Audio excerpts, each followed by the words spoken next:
She one of the real. I don't know how good y'all know her. I know it may be a few hundred, or maybe you got thousands of fans or hundreds of fans. It's like just under 300. All right. So for the 300 of you motherfuckers, right? Check this out. G got a nigga like me fucking with it. If he got me, and I don't like nobody. I don't like nobody. I feel like everybody fake. I know a lot of y'all gonna feel like this too, but I feel like everybody fake, everybody bullshitting, and everybody need to be punched in the mouth sometimes. I mean, and I just don't have the patience for the bullshit. I don't know how this guy like got me calm enough to think about other shit. He got me started reading books again and shit. I got that. Yeah, heard them call me conscious. I ain't think about it honestly. My thoughts too deep to process, so I do this all unconsciously. Finally feeling God bless. Got 'em woke up dropping prophecy. Don't take it out of context. Just before, I swear they always sleep. Now they catch the message, yeah.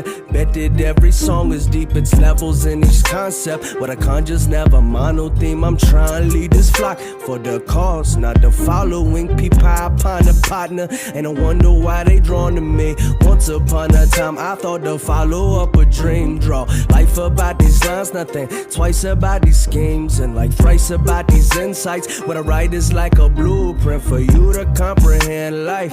That's light, I reckon, make you shine.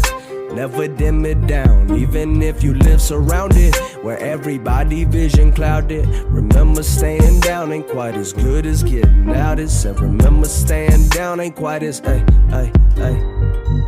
Few believed, yeah. Many doubted. It was hard for them to think. Somehow I'm finally getting out of that's it. Usually, yeah, they vision clouded, but as you can see by now, we finally getting out there, writing truth, spreading love. Tell me how you feel about it. Got this music from above. This how I know I'm getting out there, writing truth, spreading love. Tell me how you feel about it. Got this music from above. This how I. What up? I got my boy Dre. Finally, been asking him to do this for a year plus. Probably like 2 years. Probably like 2 years now. And yo, we about to do this whole little interview right here. You fucking with a nigga that don't fuck with like being public and on the internet and all that right there. And I can't believe G even doing this because he ain't like that either. But I tell you this, we about to just like kick it and talk to each other, and y'all just gonna sit back and watch this shit right here.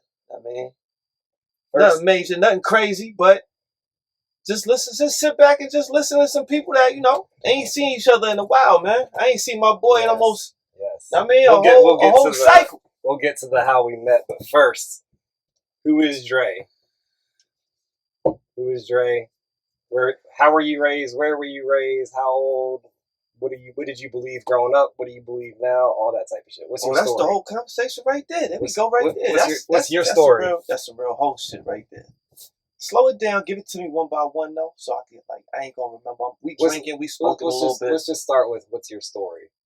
Where are you from? So, yeah, my story, short and simple. I'm from Queens, New York. I moved here so I could live a little bit longer.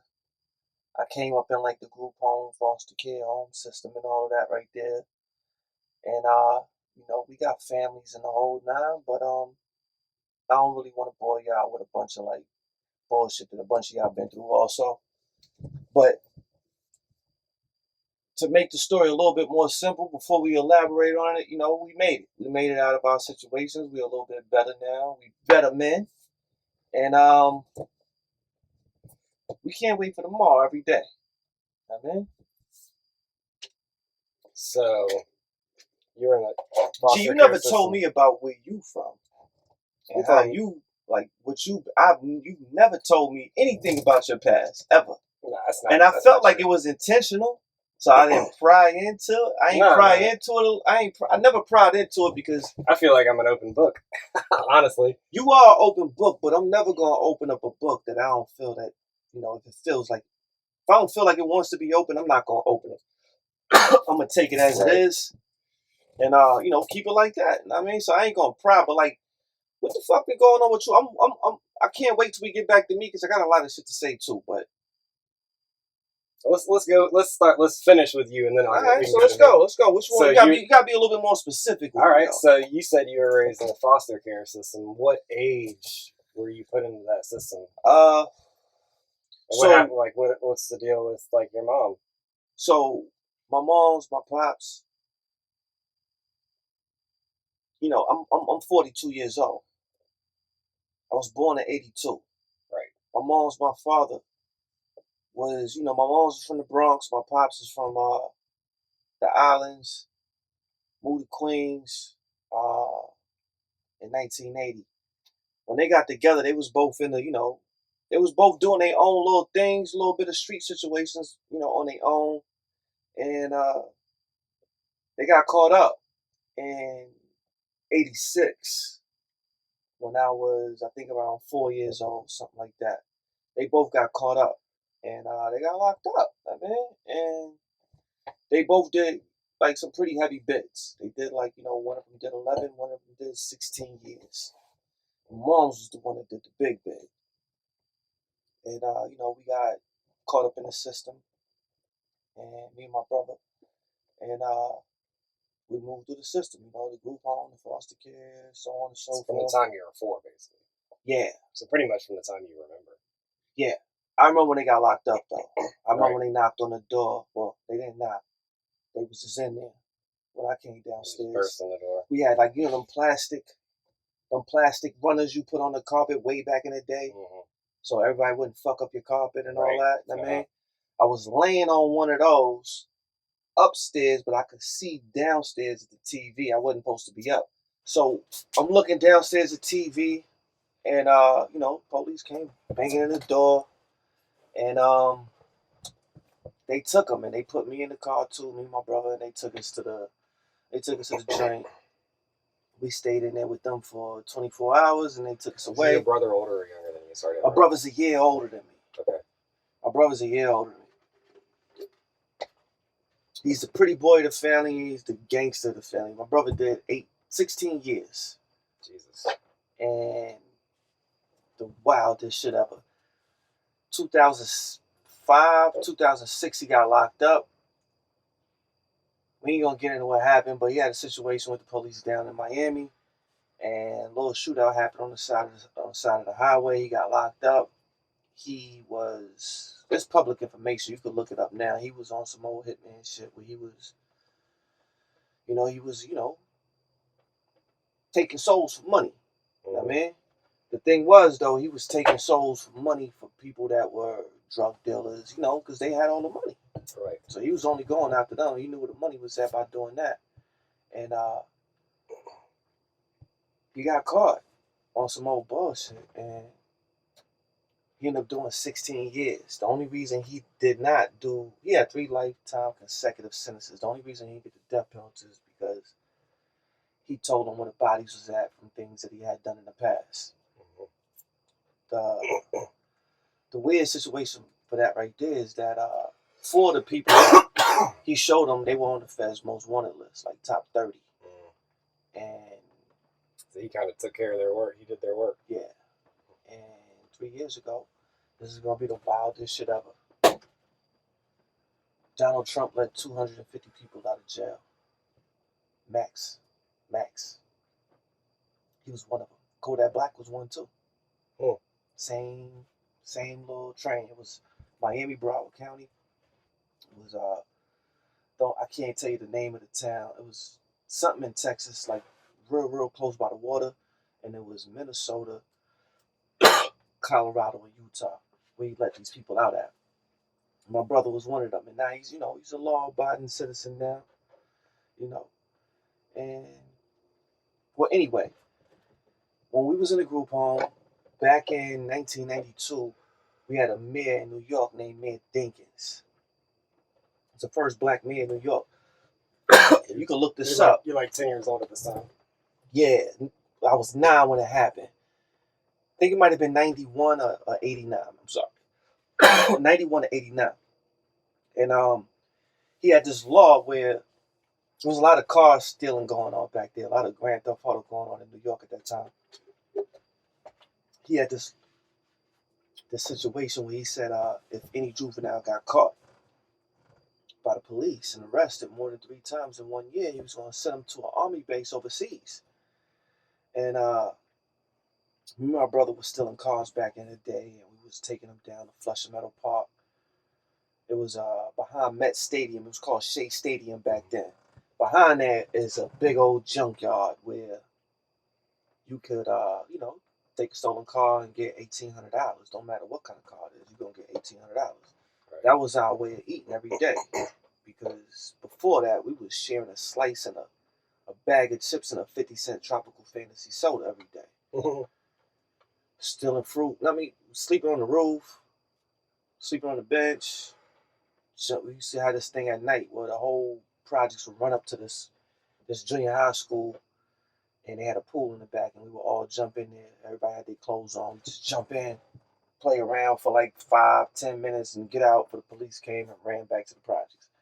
That was the way we was washing our clothes. Nobody really knew it like that. You know what I mean? And we got caught our third time for that year. It actually happened all 3 times in one fucking summer. And Got caught jumping in the pool? No, stealing cars. Oh. And Mia Dinkins sent us, well, of course, with your parents or your guardians' permission, which our guardians was group home. They was called house moms. As long as they continue to get a check for us, they don't give a fuck where we go. Right. I mean, can we curse on this? Right? Yeah. So they ain't give a fuck where we go. So they sent our ass to fucking Wertheim, Germany.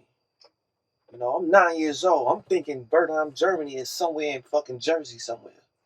I'm not thinking it's a whole ocean. Yeah, I'm not thinking nothing about. I don't even know how big this shit is. Right. Queens is as big as it gets for me at that point. I mean, my projects, Queensbridge, was as big as it gets at that point. I mean, so I'd never really seen it like that. So we get to Germany, and we on a military base, and this is when my life really, really started to go on the up and up. Because you would think this would be a horrible situation, but it was the best situation for me. It gave me structure. I was on a base in the barracks, living with the soldiers. I mean, like, we had to wake up 5 o'clock in the morning and do the whole little, with the horns and salute, and then do the whole job. Put an hour and 45 minutes around the whole base twice. That was at early in the morning and 6 o'clock in the afternoon when the flag came down.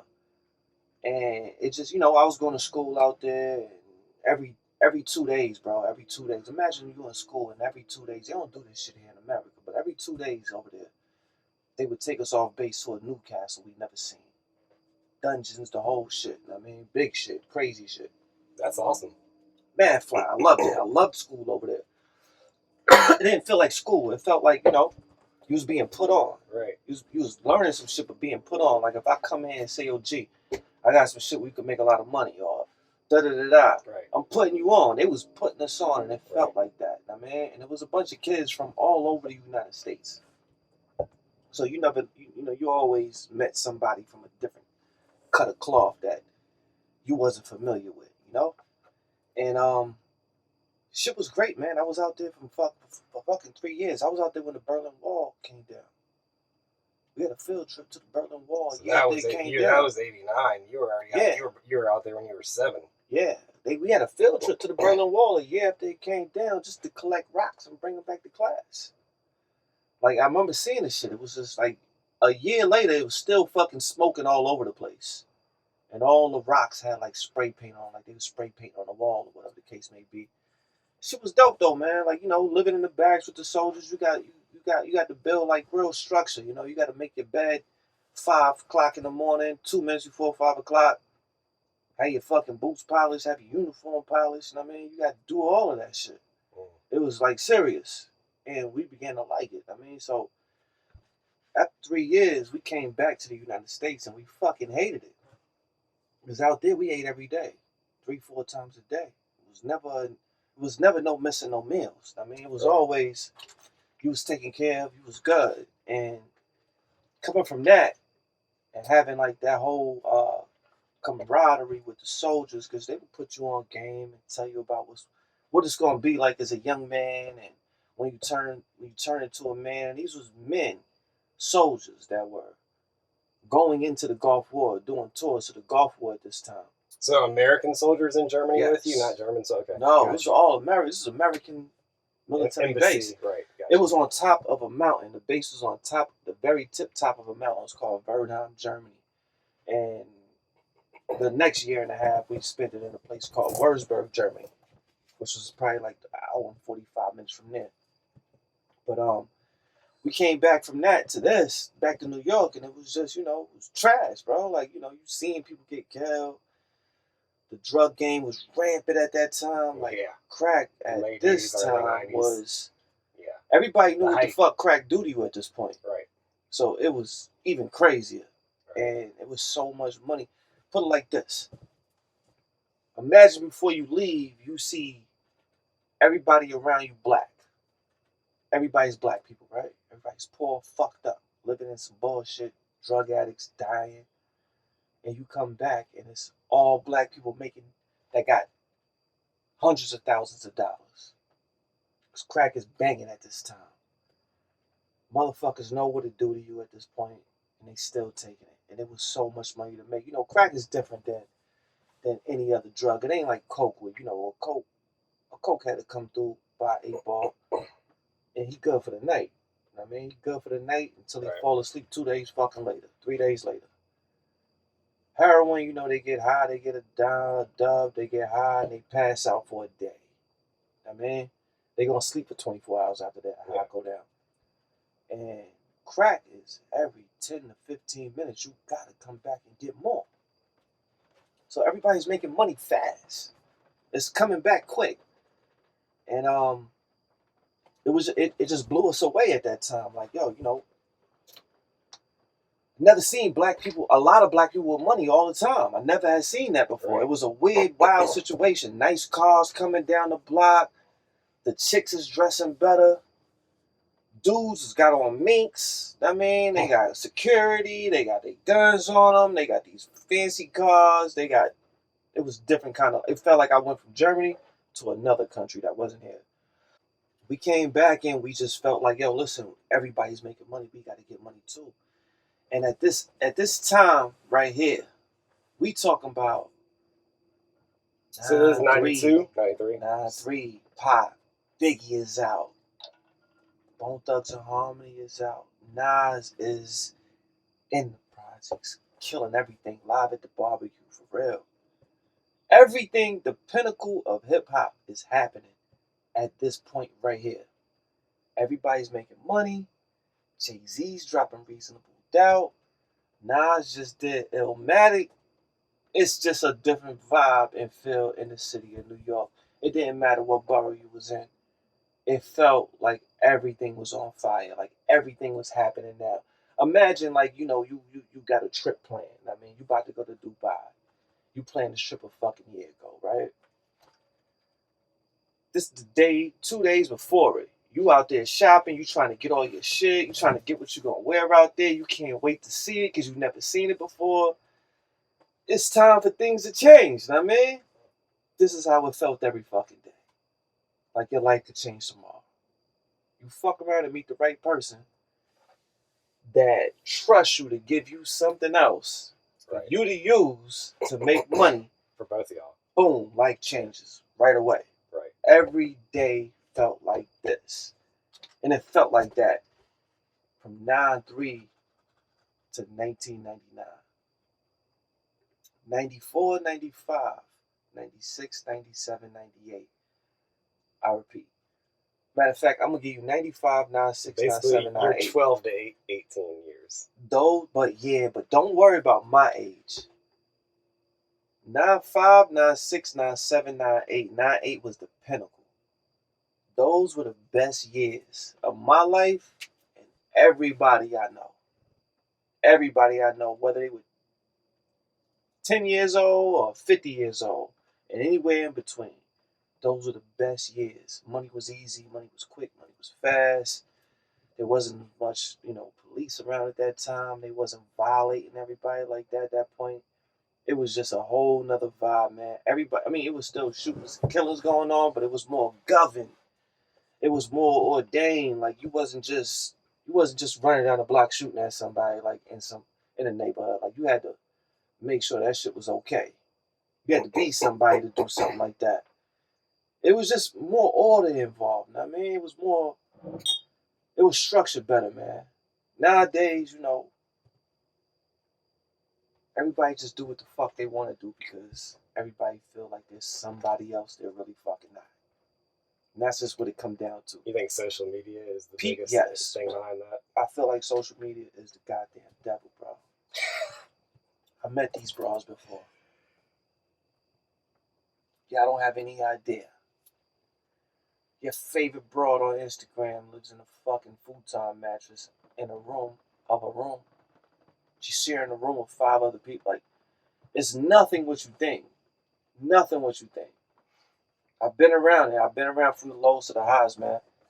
I've been to LA where it's $1 million fucking penthouse. $10 million penthouse.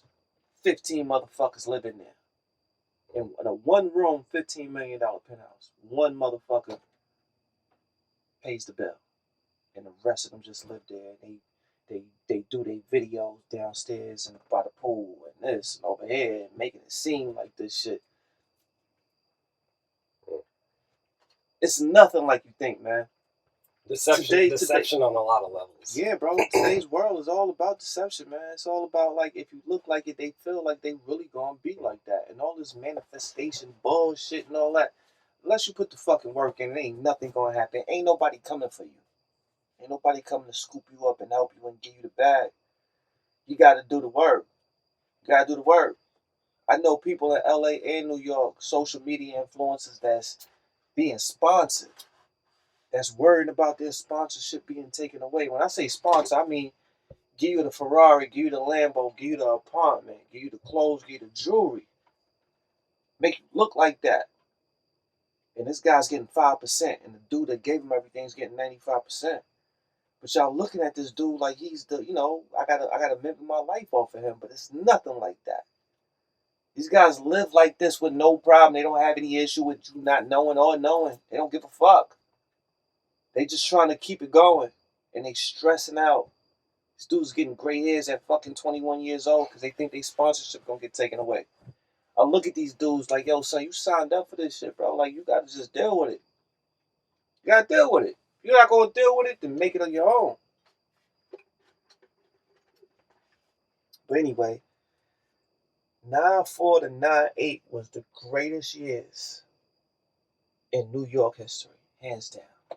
Hands down. I wasn't here for the 70s, the 60s, 50s. Who the fuck cares about the 50s and the 60s? But like the 70s, there was a lot of funk that came out of them rappers right there. So it's a little bit different. But like the 80s was crazy.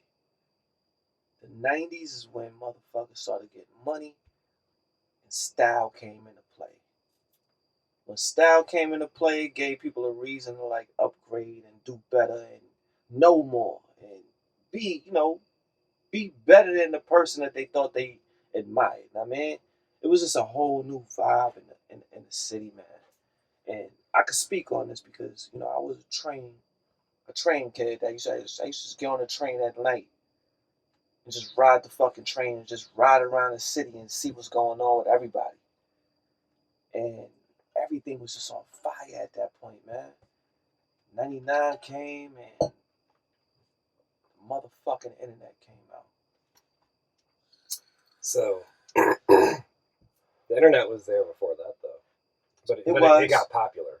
It started. The internet was out in 82, actually. AOL, I think, got big in 99. AOL was 1999. AOL, it came out as 2.0. And I'm going to tell you something crazy about this right here. I used to have this fiend that used to steal shit from everywhere. He come down the block running with a fucking couch and a refrigerator on his shoulders. Like, $20. Right? One day, this motherfucker came down the block with a big-ass box that looked like a cow print on it. I said, yo, what the fuck is that? He was like, yo, I just took this from up on Steinway. This is a computer. I said, come here, let me see it. $5. I had a whole brand new Gateway computer back then, right? I went upstairs, opened the box, clueless. It was a square with wires all over the place in the screen.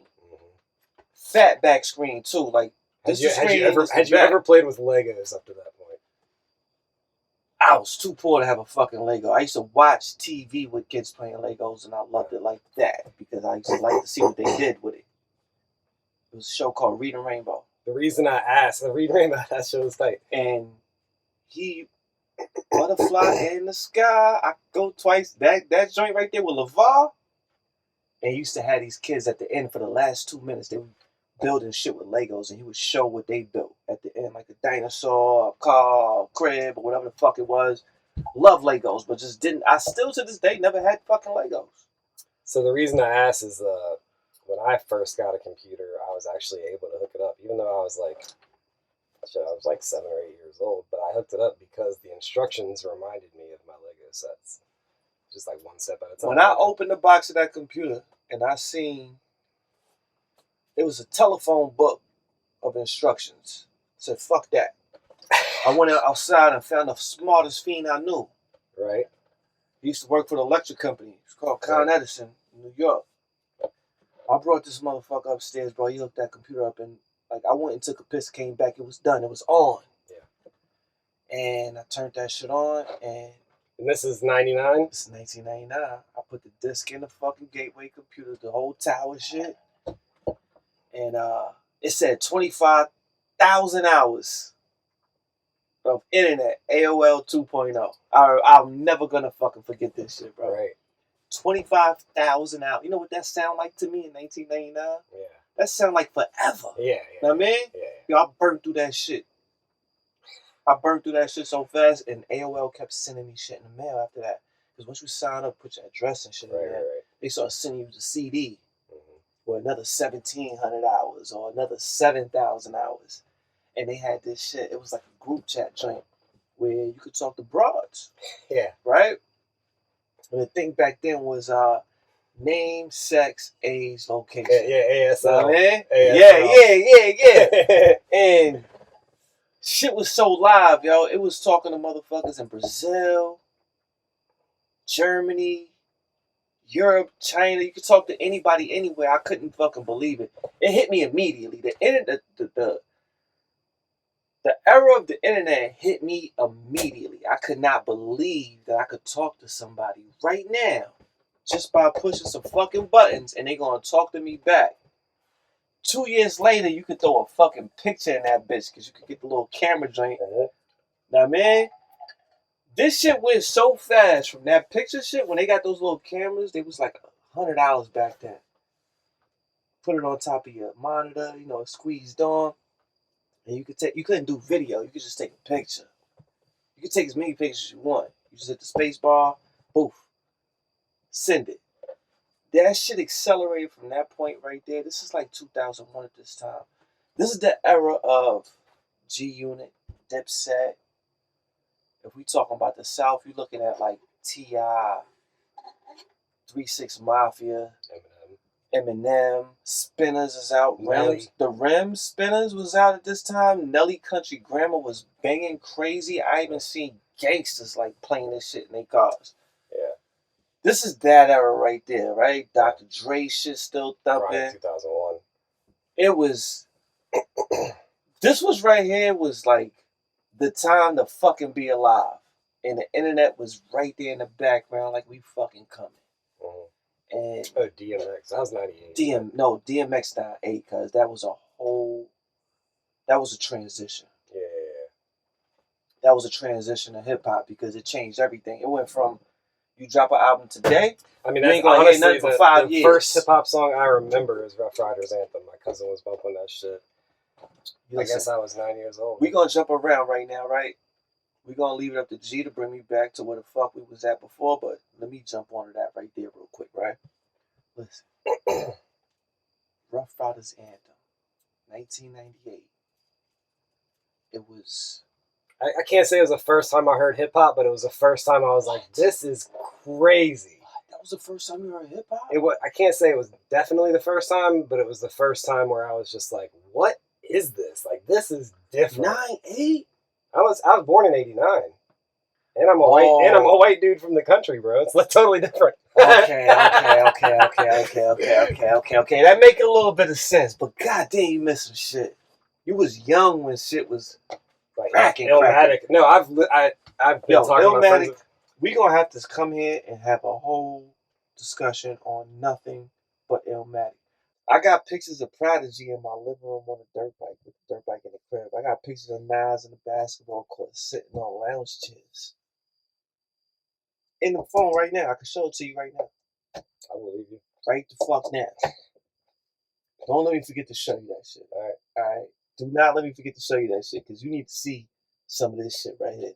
I'm 89 though, man. I'm 7 years younger, so I'm a little behind as far as the. So I'm gonna skip forward to 1990, right? Because when I really got into hip hop, it was what we were talking about right from the start, right there. It was Nelly, Eminem, and T.I. Those were the first three I really listened to. All right, Nelly, Eminem, and T.I. That was not long after Rough Riders ended. That's not a bad introduction because it's different areas. Yeah, Atlanta, Midwest, St. Louis, and Detroit. St. Louis, Atlanta, Detroit. So Eminem fucked up everybody. I heard about Eminem a year before Dre signed him, actually. You know, anybody at this time in New York that you hear around the United States that got bars, you're going to hear about them. It's going to come through the grapevine real quick. We heard about Eminem. That whole 8 Mile movie shit, we heard about all that shit going on. Probably like at least a year before he even got with Dre. And when he did get with Dre, nobody knew he was white. Nobody knew. We thought he was just young. Everybody loved him. And when they found out he was white, we loved him even more. Because we didn't know it could happen like that. We didn't know. Hey, bro, like, I mean, it's fucking DMX out, bro. Who the fuck is this kid? Dre backing him and making the beats, and he's spitting like that, and he just keep dropping shit back to back to back to back to back. It was incredible, bro. Like, you hear it to this day. Your fucking top 20 MCs is gonna praise Eminem first. Only person that's gonna talk shit about him is somebody that ain't doing good at all. They ain't doing good at all. They fuck somebody famous. And they in the spotlight to just say that they not fucking, bro. Eminem is like that. Eminem is like that. And until somebody of credibility steps the fuck up and says they want to do something about it, I don't want to hear nothing from nobody else, man. That man, MGK has had the best. Yo, I don't want to hear from that. Why not? I don't want to hear from that. You don't got a catalog to speak on this man's fucking lineage of work, because you just don't have enough of a catalog. Yeah, but he made some points. He made some points. And he's the first one that points are easy to be made, bro. But when Eminem responded, at one of the head dudes like that, it's easy to make points about that. Like his whole life is on a spectacle. Right, that's it. They can't make no points about you. Fair point. Your life's not out there like that. Right. You ain't talking about popping your moms, fucking punching your baby moms in the face. You ain't talking about shit like that. Your whole life's out there. Right. Everything. Like M talked about everything first album. Yeah. First album, he talked about everything. Second album, he really dug in their ass and talked how much he really, really fucking hates some people. His whole life is a spectacle, cause you can see everything. Like, unless we can see that about you, I don't want you talking about him. It don't feel right. It's unfair. And secondly, who the fuck cares where you got this information from? We like him because of how he raps. I don't give a fuck what he does on his free time. That's what he does. You know what I mean? Like, I could care less. The fact that you feel like it's okay to tell me about it makes you a bitch ass nigga anyway. You know what I mean? This Eminem. This is who you want to pick a fight with? It just don't add up. So I think what happened was, from what I know, MGK said something about how Haley was attractive when he was like, before he even blew up. He was reaching. He wanted that smoke. He wanted it. Before he even blew up, right? He's the only one that has ever written a specific diss about, whose career did not completely go away after he did that. If anything, MGK's career has risen since then. His rap career. Excuse me, bro. I'm coughing crazy in here. No worries. He's gonna drop another rap album soon. He crossed over from the rap to the rock shit. No, I know. Yeah. That kept going up. Yeah. His overall music career has continued. Besides you, who's checking for that? I'm not even saying you. You just know about it. No. I think people that just credible like rap community music people. in general. Credible rap community people. It's he's doing something different. He's not staying inside of rap. That's true. Yeah, he's not just. But you can't merge that fame together, because that rap community, they don't know what the fuck he's doing over there. They have no fucking clue. Some people do. They don't even know if it even exists. That listen to his music. Bro, the rap community is worrying about rap shit. Yeah, rap community listen to other shit on the low, when no one's around, like, I was just bumping fucking R. Kelly on the way over here. All his shit. With the sunroof back, windows down, saying, front and back. What you're saying is you're able to separate the art from the artist. Yes, and that's what I'm on my own. And you don't care, and you don't care as much about what the artist does outside of the art. Yo, listen, that's his fucking life, bro. Unless he on some Diddy shit. Yeah. But no, I don't really give a fuck about that Diddy shit either. R. Kelly was kind of on. I was about to say R. Kelly was. What other artist could you say? Yeah, he was pissing on bitches. At least and the all story. That. But before he was pissing on bitches, he was making joints like this. Yeah. Bro, he got too much work. Work that. See, I had this conversation with my brother the other night, right? It was me, him, his shorty, and his homeboy, right? You've never listened to any of MGK's punk rock albums, have you?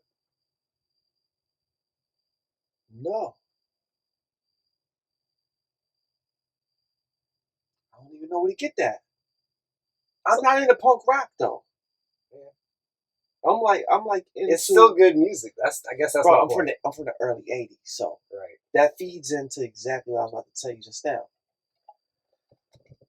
My brother's homeboy is a younger cat, right? He's like 32 or some shit like that, right? And he's from here. He's like, yo, why y'all New York cats like only like to listen to the 90s era of hip hop? Mm-hmm. Instead of giving them a reason like, because that's when hip hop was the best, anything like that. Instead of doing that, I had to really stand up and talk to this motherfucker. I had to ask him to stand up too so I could talk to him. And I explained to him that, back in our, let me not say back in our day.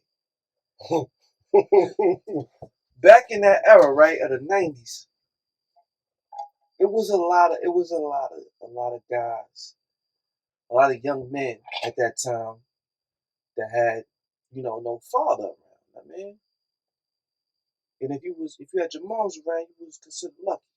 I mean, so when we heard rap, these guys was like our adopted fathers. Mm-hmm. The shit they was talking about, we were able to familiarize with it. Right. We could understand what they talking about, and they kept dropping more and more music, and we kept getting older. And these words they were saying, these topics they was talking about was relevant to us because we see it every fucking day. So we took heed to every word they said. From 90 to 2000, we literally took heed to every word they said. You couldn't talk about this kind of shit in this day and time, in this era back then, if you wasn't really doing stuff like that. If you talking about this, you're really doing it. Ain't like now where these guys got 15,000 got security guys around and they just, industry threw, another drug dealer threw 150,000 on them, blow them up. Another 200,000 from this drug dealer, blow this kid up, pay for the radio spins, make him ill. We're going to dress him up. We're going to make him ill. And he just talk all this fly crazy shit and he ain't nothing about that right there. It wasn't like that back then. In this day and time I'm talking about, if you was doing a feature with me, if we both rappers, we doing a feature, you were in the studio with me. It wasn't no emailing, no verses. It was that tapes. Like, you was in the studio. We was smoking, drinking, chilling, getting the vibe right, and we walked up in there together to make this, and that's why the music sound like that, because it was there. It was on the same plateau. It was on the same vibe, chilling. You don't get that now. It's like, yo, I got this joint. I like this beat. I'm about to send it to you. Send me a 16. He talking about one thing. He talking about bitches. This nigga over here talking about cars and cribs and drugs. Like, it's all over the fucking place, bro. Like, it's all over the place. Back then, it was all the same vibe. Like, go listen to them old Mobb Deep albums, man. Go listen to them old Nas albums. Reasonable Doubt. Get a good feel on how when a song was being done, they was on the same. It was a story. It was a story to tell. Look at any Wu-Tang album. I don't care which one you look at. It was always a story to tell with your people that you with. And it made the music sound better because it sounded more like in tune, more together. They both knew what they was talking about before the song, after the song, during the song. Their goals was probably all aligned together. It was all trying to achieve shit. It was a different feel, different vibe that you would just never get nowadays because of the internet, my man. And why do you think the internet changed the way that people do it? The internet made people, aside from the fact that they had the ability to do it, the internet made it more accessible to everybody. When I say everybody, I mean people that didn't have the skill. They just studied the science and said, all right, all you got to do is this, say this kind of shit, talk about that, make sure I include this, and get a good beat with a lot of bass in it. Right. The beat's going to carry me anyway. They just learned the science and applied it. The motherfuckers is falling sucker to it every goddamn day, bro. That's just what it is. They falling sucker to it. Because it sound like the chemistry you used to, but... So what are some newer artists that you respect None. for keeping it? None. Damn. Nah, I'm not playing. Why? I don't have no business with these guys. I don't have nothing in common with these guys. I can't relate to anything they fucking talking about. Absol, Kendrick Lamar. These are not new artists. They're newer. When you say new artists, I'm thinking the last 2 to 3 years.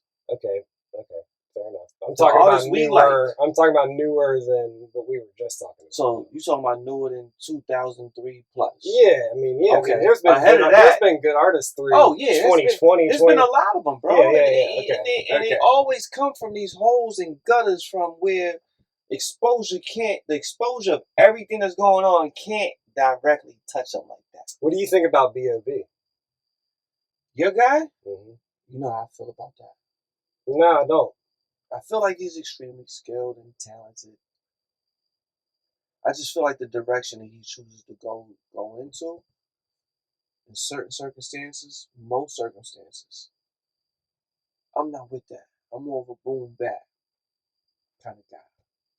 I need a boom bap. I need a old style. He got a whole tape for you called Southmatic. I got that. It don't feel good to me though. Really? Like if I'm listening to it, like if I got my shorty with me and I'm listening to it, it's dope. But if I'm by myself and I'm listening to it, I'm not going to take it as far as saying I don't believe him. But like, it's just not my vibe. Like, what year did I meet you in? Listen to this. 2018. 2018, before the pandemic, right? We're in 2024 now. It might have been 2019. I was hired in October 2018, and you came a little after me. It might have been early 2019. Whatever it was, let's say 2019 then. Right. Before the pandemic. Who was I talking about? I brought Griselda to him earlier. Griselda, no, but the one that I was thinking of is who did that song, Wretch. Wretch was the first one that you told me about. Polo Sporting Goods album. Right. That was the first one you put me on. Polo Sporting Goods was so. That's what I'm at. Soul had a feature. That's what I'm at, my mind. I mean, like if Griselda had another 3 members, they'd be 4 members. They'd be the Woo, the new Woo. I'm a Griselda dude. I'm a boom bap. These guys is my age. You know what I mean?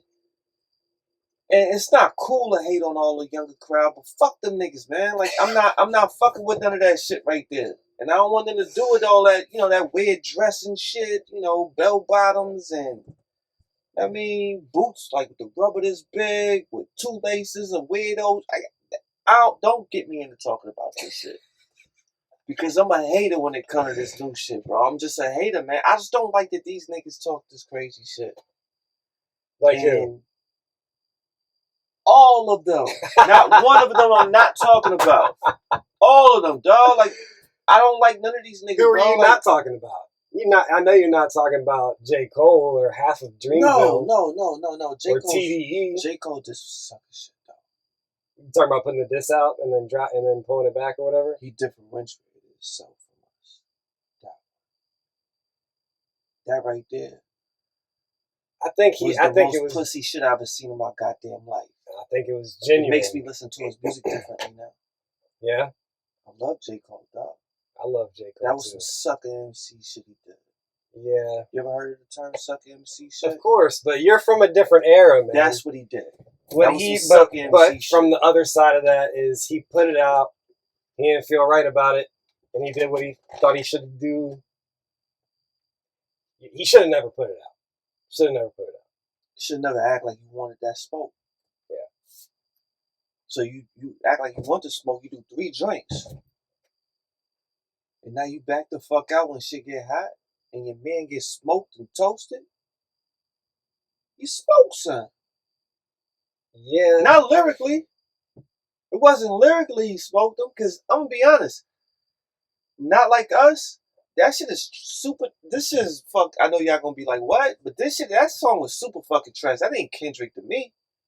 Kendrick is way more fire than that right there. That Not Like Us shit. He knows how to dumb it down. He knows how to hit the frequencies. He dumbed it down because he turned a fucking diss track into a fucking Grammy Award winning song, bro. Like a club song. He did what Drake did to me. Turn a diss track into a Grammy Award winning song. They're making a play for Not Like Us. I don't see why that's not a good thing. It's not about it not being a good thing. It's just now you're using music commercially to finish motherfuckers off. And he did it at the right time, right place. You went after the dude that did it to another motherfucker. You did it.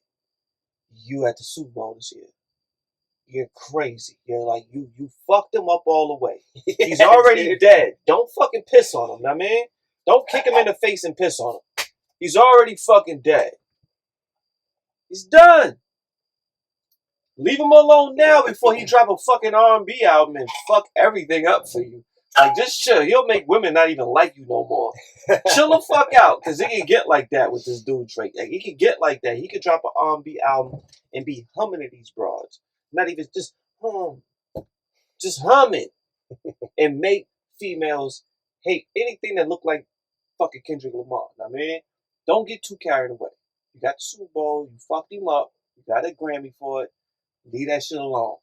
Because everything he drops, no matter what, is gonna win. He's giving you a break right now and letting your shit rap. If you drop an album tomorrow, you're not gonna hear shit but Drake. All of his fucking songs, except the skits, hit Billboard, dog. He's broken every fucking record. And I'm not even like a Drake fan like that. I'm not a fan of Drake. But I recognize what the fuck he's doing. But that's Kendrick Lamar is playing that game. That's why I don't like him playing that game. What do you mean? Kendrick Lamar is who we go to for that crack, cuz. Don't play this game over here. Don't play this game over here. Don't play this fucking game over here like that. I got this new guy, right? He's not playing his game so much as he's playing his game completely. Nah. He's bringing his game to Drake's game. Playing his game. It's a balance. Anybody that hears those bars he struck the balance and not like us can hear it, understand what he's saying, figure it out. That ain't our Kendrick. You know that. You gotta play that shit a few times and catch it and be like, oh. Yeah. That's Not Like true. Us is not our Kendrick. That's not our Kendrick. And I don't appreciate that he did it. I understand why he did it. Yeah, I was about to say. In my opinion, you like Not Like Us? Yeah. That shit is fucking trash, guys. So, what do you think of Euphoria? Dope. Yes, I think that was the best All one. of the restaurant, all of the rest of them. Meet the Grams. Dope. I liked all of them. Meet the Grams. They wasn't like doesn't have Kendrick, replay value. but like they wasn't Not Like Us. Yeah, but Not Like Us is a mustard beat. It was meant to be popular. I get it. You understand that, right? Like since when has Kendrick did can't a popular joint besides swimming pools? Humble, swimming pools, Humble DNA. came, bro. Humble was 2 years old before it went crazy. At least a good 2 years. These is old High joints. Power. We heard all these, cuz. We heard all of these. I disagree with you on this one. Kendrick is taking. He understands the game. Listen, the tracks you like, bro. We heard. They're not your favorite tracks. I agree with what you're saying on one level. Mm-hmm. But what I'm telling you is he knows how to market himself and put these other songs out there that blow up. And then people are like, holy... Because you got to understand, there's still people that are just catching on to him. No matter how big an artist gets, you got to understand, no matter how big an artist gets, there's always people still discovering. 2 presidents put them out there. You have no idea. It's a little different. Maybe, but there's still people that weren't listening to his music. Maybe they heard of him, but they weren't listening to his music. They heard Not Like Us. Now they're going back and they're hearing those tracks that are your favorites that they would have never listened to if it wasn't for Not Like Us. Yeah. So that's, you got to understand there's a method to that. But I'm not part of that crowd. And I don't give a fuck about those people, G. I don't give a fuck about those people. I know it matters, but I don't get, when it comes to rap, I'm selfish and I don't give a fuck. And I'm not giving up no space. Not giving no leeway. Rap, to me, is my shit I grew up with. And I feel like I have the right to say fuck that. I don't want to listen to that kind of shit. You don't have to, but I do think it's good to, like, I don't like a lot of I don't like Young Thug. Let me just put one out there that I don't really like Young Thug's music. Bro, however, I actually not, but I do really respect. No. Go ahead, I'm sorry. I respect an artist that's creating his own, because, you know, people can say what they want about Young Thug. I don't really like his music either, but he's the people that other people try to imitate. Yeah. Those are the ones that created that sound in that pocket, and I respect that. Yeah. Future, I don't really like Future. Yeah, there's a lot of people that try to imitate and be Future because he's the one that carved that sound out. He gave the lane. Right. If you want to jump in here, you could. Right. Listen. So the people that carve lanes, even if it's not my lane, the ones that are carving it, I have respect for that. The followers, I get what you're saying. I have respect for a lot of down south artists. I even play a few different down south artists. I mean, it was a stint of time when I lived in the South, and I happened to get there at the fucking perfect time.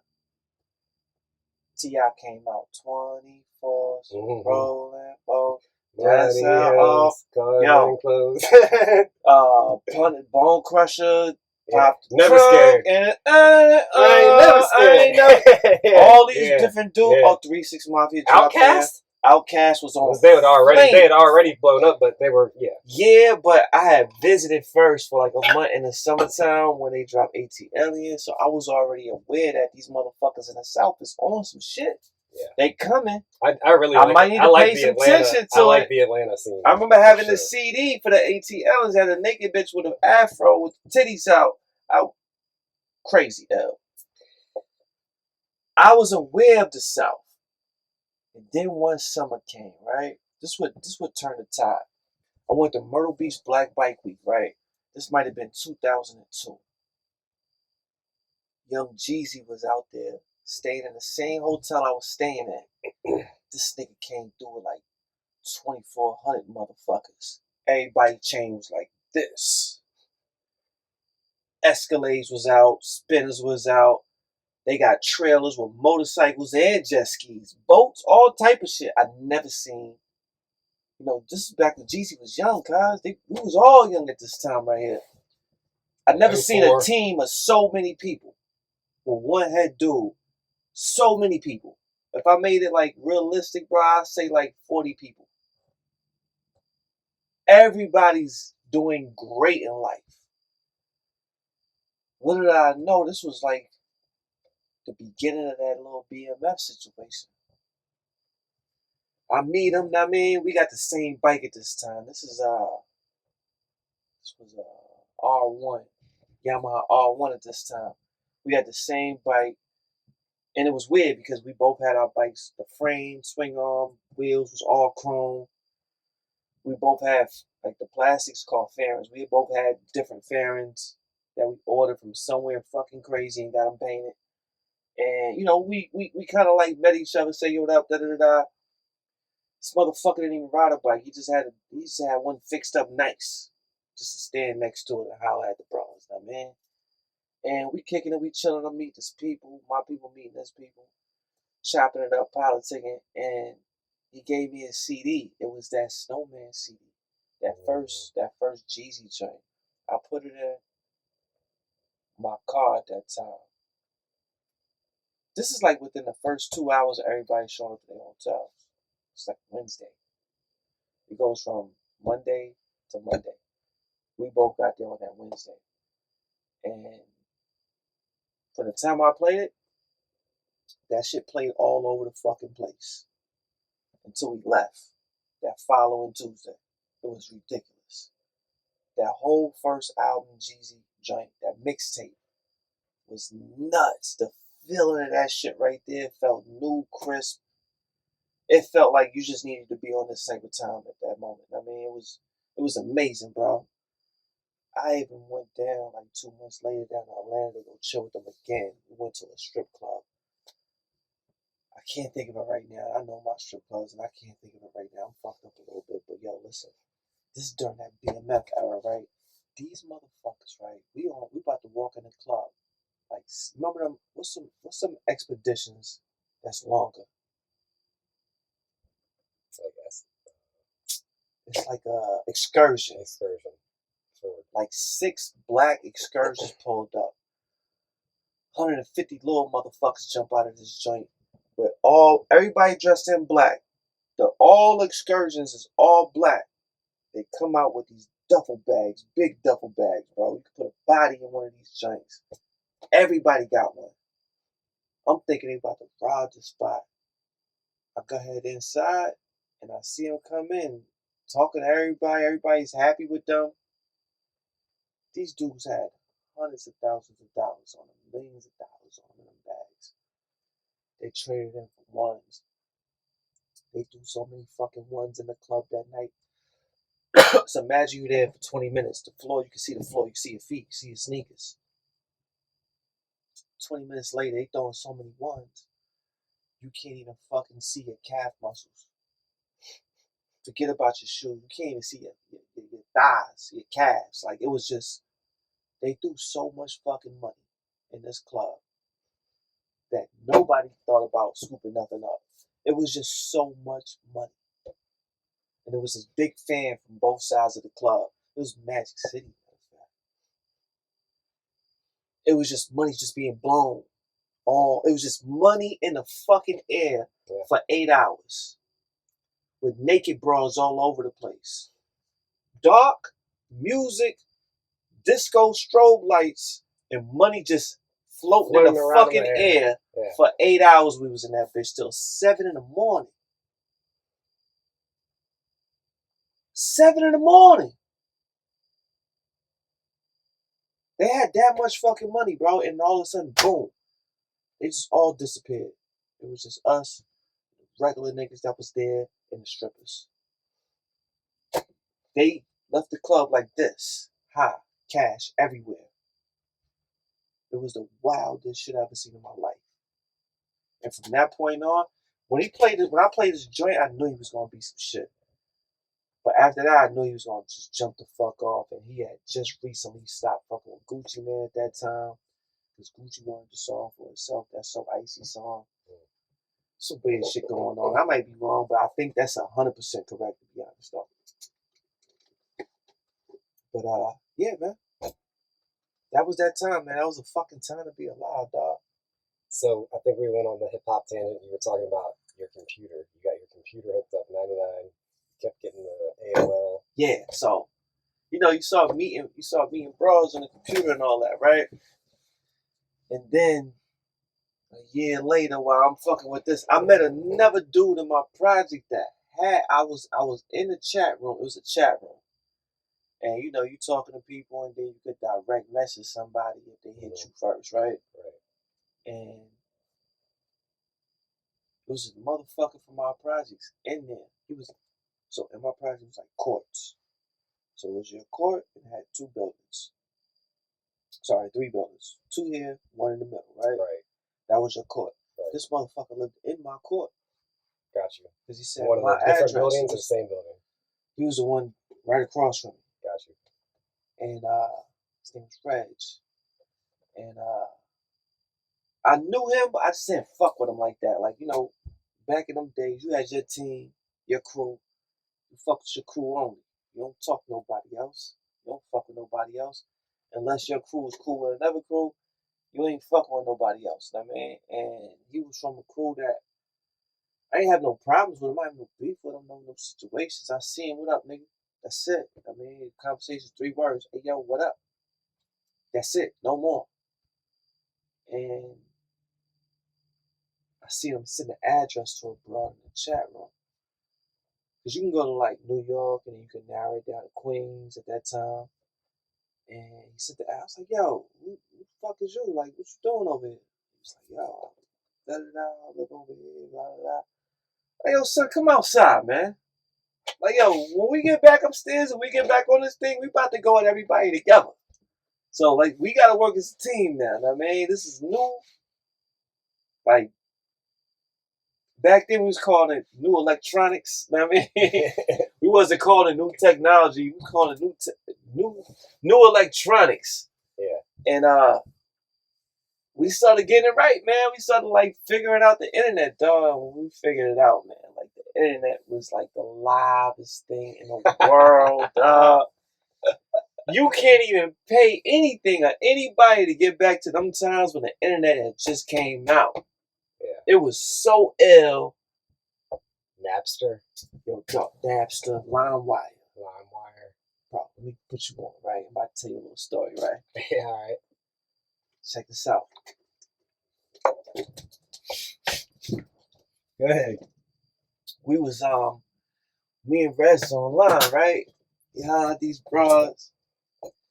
We meet this chick. She say, yo, I live in Staten Island in the Wu Mansion. Right? I had never been to Staten Island at this point. I mean, I've been to Brooklyn, Queens, Bronx, Manhattan, of course, Long Island. Never been to Staten Island. For those that don't know, you gotta take about 3 to 4 fucking trains, wherever borough you at, just to get to the bottom of Manhattan to Bowling Green. And when you get there, you gotta take this boat. It's this big ass orange boat. It's free too. You don't gotta pay nothing to get on it. You take this boat from Manhattan to Staten Island. It take about, I might be wrong, but it take about 25 minutes to get across from Manhattan to Staten Island. And we talking to I'm talking to this bro, right? And my boy talking to her homegirl. And she like, yo, y'all should just come out here. You from the project, man. You don't just go to nobody, like that. I mean, I know people from my project that never left that motherfucker. They proud of that shit too, sadly. Yeah. But like, the projects, they put everything around it, so you never have to leave. You got your liquor store, your liquor store, your liquor store, your liquor store, your corner store, grocery store, laundromat, liquor store, liquor store, liquor store, grocery store. I mean, it's like that. You ain't gotta leave. And if you gotta go somewhere important to them, like a Best Buy or some other fly shit, I mean, you might be 3-4 blocks away, if that. I mean, so they put everything around you. You never have to leave this motherfucker. And people get comfortable in there because it's all they know. Right. When they go across that bridge to Manhattan, I mean, it's a different kind of fucking world. You're looking at bums and millionaires. Right. All a foot away from each other. Bums hanging out, like literally outside of the office buildings where people are working. You're looking at a fucking $8, SVJ 9, 10 Lamborghini, digits. $1 million Lamborghini at this point, parked right next to a bum huddle where it's like a whole little tent set up. I mean, you right there. And they all outside congregate together. This is how it is. So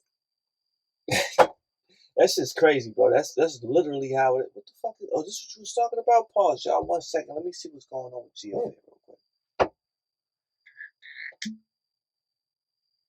This tequila? It's urban. Jeez, it's urban bro. fused. I can never fuck with tequila.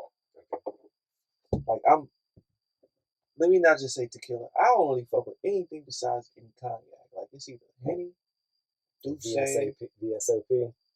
VSOP, if I'm chilling in the crib. If I'm outside, I'm fucking with that hard rock, cause I'm fucking with that Hen Dog, or that Douce, or that Remy.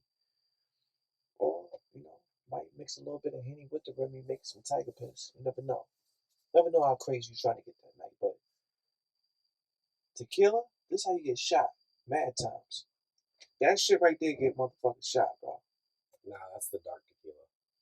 Tequila, period, dog. That shit is just fucking. The clear stuff is. That If shit you drink smell enough like, of it, yeah, you're right. But understand, I'm talking about, coming from poison to another poison. Like, yeah. that shit right there just don't work good with me, cause no tequila, man. And I be wanting to drink tequila because What about they got mad different types. Do you do whiskey or vodka? I could do some Jack Daniels. Honestly, really, if I move out of Henny, it's gonna be like Johnny Walker Green. Okay. That's like blue and green. This Dr. Stoner's. You see how it's got the fucking bud on it. 42.0% alcohol, 420. So, yeah, you asking for it. 420. You caught that. So all of the liquor that he makes is urban fused, which, like, to me, like, a lot of people are like, oh, urban fused, like, it's a nice, like, floral or aromatic or whatever, but, like, honestly, that's sweating. Nah, I feel like the real purpose of alcohol, they call it spirits. When you drink pure grain alcohol or alcohol that's not urban fused or infused with anything else. Tell me about what the spirit shit you talk about. When you drink, let me do the analogy. Okay. When you drink liquor or alcohol, grain alcohol, moonshine, any sort of alcohol that's not infused with anything, just like as pure as possible, that's called spirits. All of them are called spirits, but the true spirit is the pure alcohol. And what that does is it extracts the spirit out of anything. So if you drink it by itself without infusing anything, it's extracting the spirit out of you. So it's like that's the real poisonous moonshine. Yo, I love myself when I'm drunk.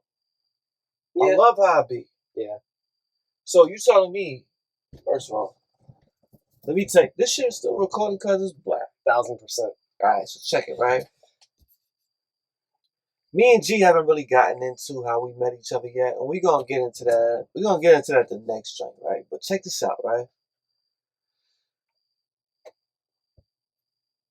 I'm not a friendly nigga like that. I'm not a friendly dude like that. I don't talk to motherfuckers like that. I mean, I'm not a dickhead or an asshole or a person that don't like people. I mind my business. I like it better this way. I mean,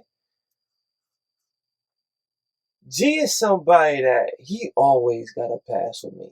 It ain't too much he can fucking do to make me feel like not fucking with G. I mean, I haven't seen him in a long time.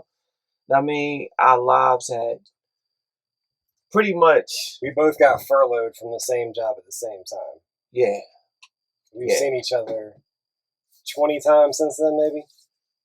No way, 20 times, bro. It was like 10 right after that. Well, those don't count. That was the Wallace Street. Because I love that. At that point, I had loved not working. Yeah. I had loved. Because when we were getting our STEMI checks, we saw each other several times. I didn't get none of that. When I was getting those STEMI checks, I tried, but they remember you showed me your little shot. Now you got a big shot. But bro, they wanted me to come in there. I wasn't gonna go. I could go inside. They wanted me to go inside. But when I hit you one time, I was like, yo, I'm at the spot. They want me to go inside. Yeah, you're talking go about to a computer. Yeah. To like log your info in to get your stimmy check. I couldn't do that, guys. Yeah. I couldn't do that part right there. Why not? I just didn't want no bad bitches in there to see me. You know what I mean? Like, I'm gonna be honest with you, guys. Like, I just couldn't do it. I couldn't do it. And look, I knew I was gonna be getting money regardless. I knew I was gonna get money after that, no matter what. I just needed some shit on the books. I mean, I just needed something. I needed a way to make, No, but I want you to finish. I want you to finish what you were saying there. I interrupted you. I shouldn't have interrupted you. Oh, yeah, but anyway, right? She wanted to real. I don't know how good y'all know her. I know it may be a few hundred, or maybe you got thousands of fans or hundreds of fans. It's like just under 300. All right. So for the 300 of you motherfuckers, right? Check this out. G got a nigga like me fucking with it. If he got me, and I don't like nobody. I don't like nobody. I feel like everybody fake. I know a lot of y'all gonna feel like this too, but I feel like everybody fake, everybody bullshitting, and everybody need to be punched in the mouth sometimes. I mean, and I just don't have the patience for the bullshit. I don't know how this guy got me calm enough to think about other shit. He got me started reading books again and shit. Like, it was that wild. Like, G is a different kind of guy. And if you're following him, you already fucking know this shit right here, right? But give him a little bit more credit and a little bit more leeway to go, wander out there and talk about some other shit, because he could talk about every fucking thing. I never had an argument with this guy in my life. I never had a beef or a problem with him. Everybody else, they even got punched in the mouth, but we don't fuck with each other no more. Either way, we don't fuck with each other no more. Know what I mean? Or we cool. I don't understand how he just skipped all of that shit right there, and he just always good. He's one of those guys, and whoever the fuck follows him, I'll never. So we'll just get into it, because you're fucking with the right guy. You're fucking with the right guy. You're fucking with a genuine, organic guy. He's not fronting. That's what I'm trying to say. He's not fronting. He's not playing. He's not bullshitting you. He's just already like that. Already. The way I met him, it's the same way he is now. That's literally what I pride myself on. So. He's the same way I met him. Yeah. And he's never fucking changed. And he'll stop you and be like, nope. I don't feel that way about that right there. And that kind of shit right there, I respect that right there. He's an organic person. And you just don't meet that many of those people nowadays. And you're looking at this motherfucker for free on the reg whenever he posts a video. I mean, like, free game. It ain't a free game. It's a different thing. It's God. It's a God dream. He give you some extra free thinking, I think. Yeah.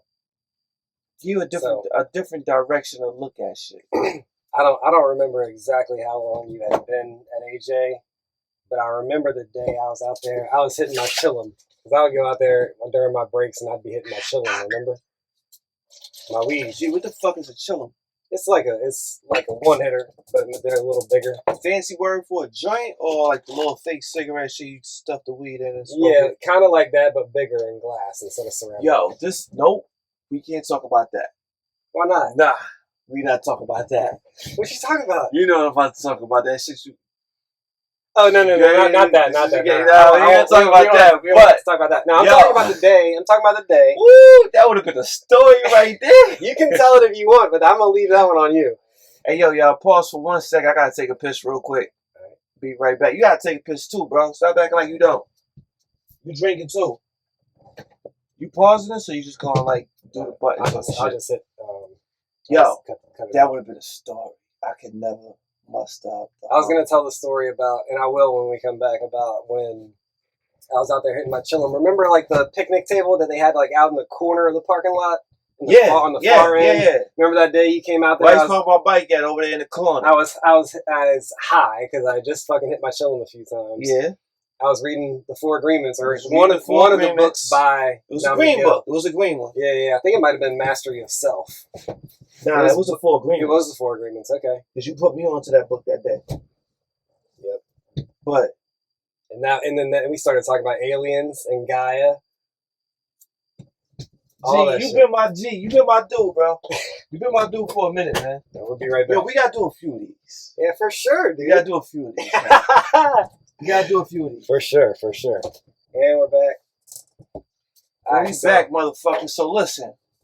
We were talking about how we met. About?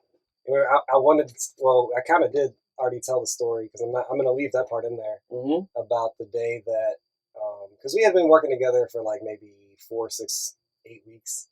And you came out there that day. It might have been a little bit longer than that right there. I don't know. It wasn't that long, I don't think. Well, it wasn't that long. When did you start? You started in like January. I made it my business not to talk to nobody in that motherfucker for a little minute. I ain't want to know nobody. But we sat beside each other. I mean, with the business that we were doing at that time, we had to communicate with each other. Yeah. But you just seemed cooler than everybody else.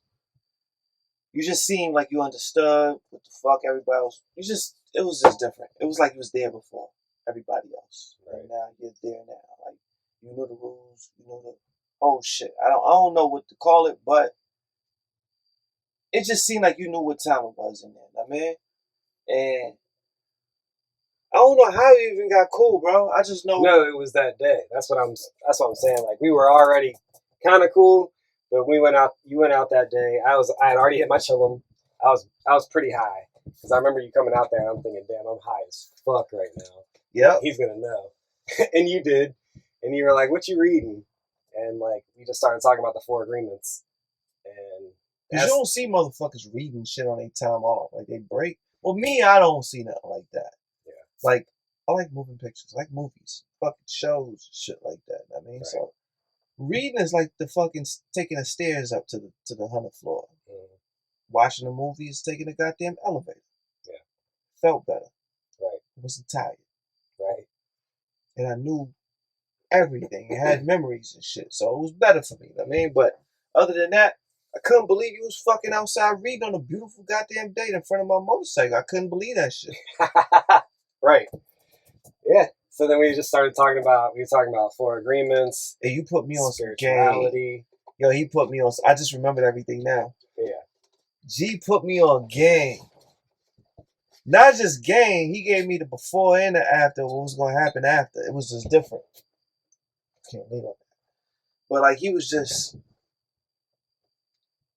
different than anybody else I fucking knew at that point in my life. And everything he said made fucking sense. And what the fuck more can you ask for? I mean, if somebody makes sense and they putting you on some new shit that you never heard about, never thought about, and he's fucking cool, and he smoke weed, and he drink, and he trying to chill with. He's trying to chill. You know what to do. You know what to do in this part right here. And he cool like that. I mean, it was ill. It was like, all right, bet. I'm signing up for this right here. This shit sound like right up my fucking alley. You know what I mean? I'm with this. I'm with all this science right here, and he got it. He with the shit. I'm with it. Yeah. And shit went on from that point right there, bro. I sucked at my job. Let me be clear. I got lucky so many times. Yeah. Clearly, neither one of us were good enough to get hired back when they started hiring people back. We weren't in that group. Nah. I was in that group, guys. You did get hired back? He asked me. I told you I fuck with dude. Ari. Yeah. Fuck with dude. I mean, like we was good, son. Like me and him. You know, you gotta understand. So I knew Ari before everybody in there. Yeah. I knew Ari from Queens. Okay. We both worked at Chase Bank at the same time. Gotcha. He worked in Chinatown in Queens, and I worked in Brooklyn in Millwood. He was in our email feed. He would see like the top producers and shit like that. Mm-hmm. And when I came in there, you know, I came from the stockbroker world at that time right there. So I brought in everybody I know. And it was a depository goal at that point. Those you don't know what the fuck that mean whoever could bring in the most money, like bring in the most people to deposit the most amount of money within like a 90-day period. And I fucking was rocking that shit off because I knew a bunch of fucking millionaires. A lot of these fucking cokeheads and shit I knew at that time was like, cut that out. A lot of these dudes I knew at this time right here was my people. And they was millionaires. And I was just calling them up like, yo, son, just come through real quick. So you should open up a checking account, savings account, deposit $1 million in there, take that shit out in 30 days. I don't give a fuck what you do. Just put it in for a minute. All right, bet. I'll send my assistant down there. It's killing him. So he kept seeing my name every morning on the email list. Like every 2 hours it would pop up. And he knew my name from then. So when I went to the interview, he was like, yo, I fucking know who you are. He cursed at me right off the rip. I know who the fuck you are. It's like, fuck. Where the fuck do I know this white guy from right now? Like, did I do something to him? Did he do something to me? Yeah. Did I steal something? Did he steal something from me? Like, what the fuck could it have been? He's like, you worked at Chase and you don't have it on your resume, but I know your fucking name. And we went out for a drink right away. We ain't talk about nothing about the job no more, nothing about the interview no more. I had no clue what the fuck I was even gonna be doing in that company. They said something about tickets, that was it. I just needed something to be on the books. Period. You know what I mean? I just needed to be in a location with a job, paying taxes, there every day, clocking in, clocking out. That's all I needed. That's all I knew I needed. I had other shit going on at that time that was clicking. I had no energy for nothing that was going on in there. I just didn't, I had Phil with me. Right. Phil's an old fucking OG guy in there. And, he loves his goddamn job. Yeah, no kidding. He's try-hard type of guy, which he should be. And he likes sports, so, it fit him perfectly. I don't want to call him a try-hard. I don't want to discredit his hustle. Yeah, I ain't gonna do that. That's some sucker shit. My bad. I'm a sucker for that right there. Shouldn't have did that. That's what y'all shouldn't do. Don't be a fucking sucker and a hater. I did that just now. But he's in the 60s and shit. I mean, he's a boomer. So imagine being a boomer, a 60-year-old man, and you got a job pricing tickets for NBA, NFL, and baseball games. Yeah. On the secondary market. You are out there controlling the market price. Right. So, of course, he's going to like it. I'm just there. Well, I wouldn't say total control of the market price. Well, I guess in some situations. In some situations, bro, like if they purchase more. The Nationals deal, we definitely controlled the market. Yo, did we get that? Did we not get crazy for that? Like, did Ari know what he was doing, or did he get lucky? I have no idea. Was it cheaper for him, and that's what he got in? I don't know. And we got lucky, or he just seen it, or it was rigged for us to win. We ain't have enough money for that. That company have enough money for that, but minus Jordan, all of us, everybody that has something to do with it. I gotta say, bro, like, I think Ari might have just been smarter than everybody at that point. Was it Ari or Josh? I'd rather give it to Ari. I'd rather give credit to Ari any day because Josh is. I'm not gonna be a hater. Yo, does Josh not remind you of a young Elon Musk? Man, no. He's got. Is he not a young? I'm talking about like with all the weird shit. He's got no personality. Elon Musk, dog. He's got more personality than Josh. Nah, he don't. he don't, cause Elon Musk. Does. If you watch enough Elon Musk shit, I was in a room with Elon Musk twice. One for a Federal Reserve meeting. And yo, listen, I know I look like this. No, it don't sound like I would be in some situations like that, but I be around some of these rich guys a lot. I mean, I'm going on 20 years being around these rich motherfuckers. Elon Musk is a weirdo. He's the stupidest, smartest motherfucker I ever met in my life. Sorry. He's like the silliest, weirdest. I don't understand him. He's like the smartest guy. And for the first time I met him, I was trying to size him up. I was like, yo, is this guy like the Steve Jobs where he's just like, he just comes up with ideas and finds all the best people to facilitate it? Or is he coming up with the formulas and the science for everything? Right. I don't think he's either of any of that shit. I don't know what the fuck he is. I don't know what he is, bro, because I heard him say, I don't know the answer to that, to mad shit. Shit that I felt like I could have just, like, I could have figured out at one point. You know what I mean? Picking up a phone and just, I don't know, bro. Like, I don't know. Even a second time in Alexandria, Virginia, like, it just didn't seem like he, I don't know. I want to make him out to be a Steve Jobs. First of all, I wanted him to be the smartest motherfucker I know. That was cool, rich, and he do his stuff this way. Then I realized that that's just way off the table. He's never gonna be anything like that. And I realized, like, maybe he's just a facilitator. Like, you know, he's a finger pointer. Yo, do this over here. Yo, you do this over here. He has the ideas and he puts people in place to make his ideas come true. But I don't even know if that's what it is now, man. Like, he's just. One thing we're not gonna do is ever get political on your channel. We're not gonna do that. Yeah, nah, it's not my realm. That's not fun for anybody. Yeah. But I don't know about Elon Musk no more. He was one of my fucking superheroes at one point. Yeah. Yeah. I don't know anymore, dog. I definitely don't know about all that for sure. With people at that level, sometimes I feel like they've got body doubles and stuff. Like, you might not have even met the real Elon Musk, you know? True. I think they got him kidnapped in a fucking cave somewhere in Afghanistan or some shit because he ain't acting nothing like himself right now. Yeah. He ain't acting nothing like himself. I was following Elon Musk from 2008 when he invented that fucking crystal circle that can store a whole person's DNA on one crystal circle. Crystal can be in a room literally for eons of years, like trillions of years. Not disintegrate, not evaporate, not rot, not mold, nothing.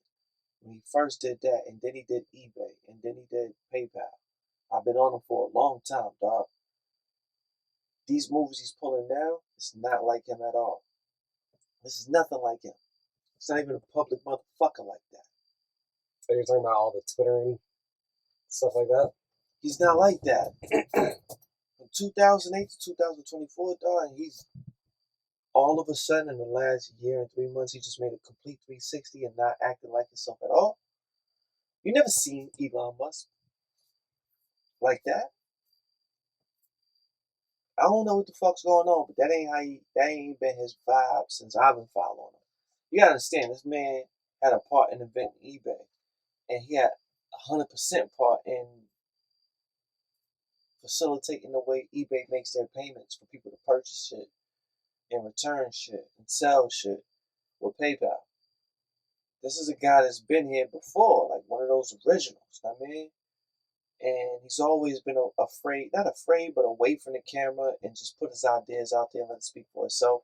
And all of a sudden, he's front and center, tweeting, being opinionated. Yeah. It's the weirdest shit. I don't understand who the fuck this guy is and where he came from, but this ain't the guy I know. So, go ahead. Yeah, so, I guess it's kind of related to Elon Musk, but to move on from the Elon Musk shit, and to go back to that moment where we were talking at the picnic table that day beside your bike. Yeah. Aside from the 4 agreements, the other thing that we were talking about was like aliens / artificial, like the level of intelligence of artificial intelligence that we're at now. You know, speaking of Elon Musk, like Neuralink and shit like that. What do you think about like the state of? Because for me, aliens and AI go hand in hand. I feel like AI is kind of like AI is alien. Bro. Yeah, exactly, for sure. We've been on this right here. Right, we've been on this. In fact, instead of calling it artificial intelligence, I've I think the better term is extended intelligence. Yo, it sucks you don't remember. We were already on this. Yeah. It sucks that you don't remember this. And I could tell in your face, you have no idea what I'm talking about. We were already on this. Yeah, we were talking about the Gaia. No, but we were talking about AI is what we look at as fucking aliens. Yes. We were on this right here. Mm-hmm. But I do remember that, but I want to hear you. Now it's 2024. That was 2019. Where are you now with that realm? I'm lost as a motherfucker now, G. Right. I'm getting so much information from so many places that I just don't fucking know where I'm at with this shit no more. Like, I thought I had it. I thought I knew. And then I got family members and friends telling me some new shit now. Like, first of all, I don't mean to be like this, but I'm a firm believer in God, my man. All right, me too. But how do you define God? How would you describe your God? My belief in God is always going to be a private thing that's never going to be shared with anybody, because I'm not looking for anybody's approval or what's the word? Like, you fucking with me with this shit? What's the word for that right there? Agreement. Yeah, I'm not. It's my thing only, right? I'm not asking you to pitch it to somebody. I'm asking you to describe how you conceive or how you imagine your God. I'm not asking for you to pitch it to somebody else. I'm just nowhere near being able to figure it all out right now. To explain. I'm not asking you to figure it all out. Hear me out. To figure it out to the point where I could explain it to the masses. I'm nowhere near that yet. All right, and that's why let me ask some questions then. Okay. Is your God the creator of all universes and all of existence? Somebody put all this shit here. Okay. And then just here. Right. So somebody made. So you think existence itself is divine? Absolutely. Reality. Absolutely. I have no other choice. I'm at the point where I have no other choice to believe that. But believe that. I agree with you on that. Because no matter what you believe in, no matter how you see things, it's never about how the fuck you feel about anything. But no matter how you see shit, no matter how you understand things, somebody put it here. It was here. Some sort of intelligence. Something made it here. Something was here. And that something couldn't be not intelligent. It can't be a little nigga. It has to be something. It gotta be a God. Right. Gotta be somebody exponential. Somebody like beyond numbers, beyond science, beyond understanding. It gotta be something like that. There's no other choice. Because no one can explain it. So whatever we think, we ain't even started to be able to think yet. Like, that's just how it is.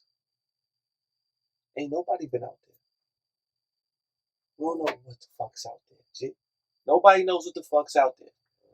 And nobody here can say they was out there or understand anything. I understand we got, mathematicians and physicists. Well, and no, scientists. I think what it boils down to, though, is people who don't believe in God think that all of this is an accident. And people that believe in God think that there's a purpose. That's what it really boils down to. Man, I got a bunch of shit to say about that. I got a bunch of stuff to say about that. I want to hear it.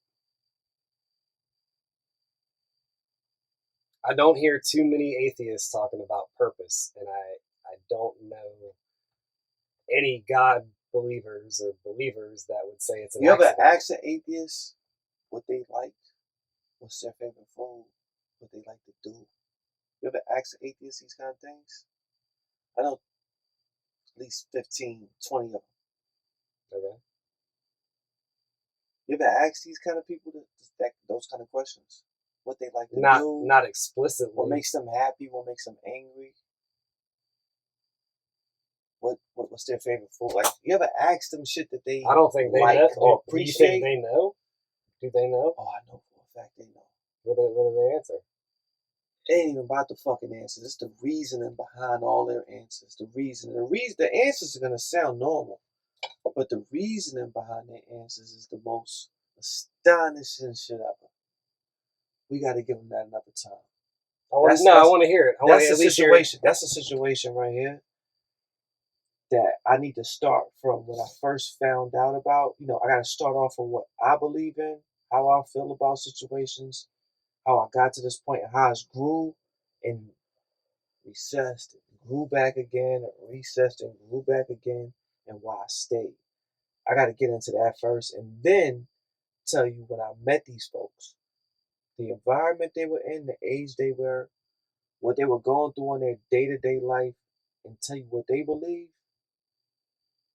and then I can indulge in it then. If I say it now, I'll be doing such a disservice to it because I'll be giving a piece of a situation that nobody has anything or anywhere. Let's hear it. It's we got to start from there, and that's got to be its own joint. We gotta open the laptop with that right there. Open the camera with that right there. With your experience with atheists? Yes. All right. Well, I'm gonna because I deal with it. For the next podcast. And look, the craziest shit is, Joe G. Look. For the last 5 years, I went from 4 homies like that to over like 50 people I know that are telling me that praying and speaking spells on yourself. This is coming from God body.